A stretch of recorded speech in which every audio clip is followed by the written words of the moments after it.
Dans une affaire aussi mystérieuse que les coulisses de la diplomatie elle-même, le Quai d'Orsay a plongé dans l'ombre en interdisant la publication imminente de l'ouvrage explosif de Sylvain Ité, ancien ambassadeur de France au Niger. Ce livre tant attendu, baptisé « Au cœur de la diplomatie française en Afrique », était censé dévoiler les arcanes des relations franco-africaines, offrant une perspective inédite à travers le prisme de l'expérience de l'auteur.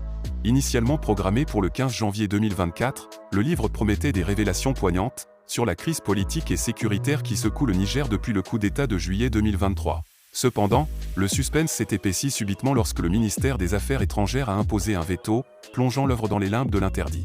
Sylvain Ité, ulcéré par cette censure, dénonce vigoureusement cette entrave à la liberté d'expression. Les éditions du Rocher, qui avaient misé sur le succès de ce livre, se sont retrouvées dans l'incertitude après que le Quai d'Orsay ait brusquement exigé le report indéfini de sa sortie, sans fournir la moindre justification. Les rumeurs se sont propagées comme un feu secret dans les couloirs de la politique éditoriale, mais aucune explication claire n'a été offerte.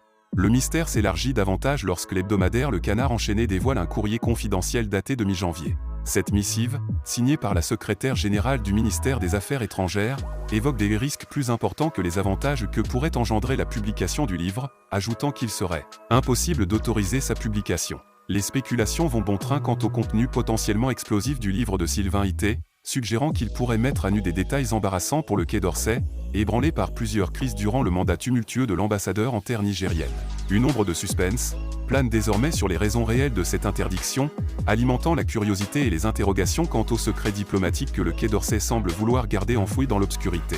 Si vous avez aimé le contenu, n'oubliez pas de vous abonner, de commenter, de partager et d'activer la cloche de notification pour ne rien rater de nos prochaines publications.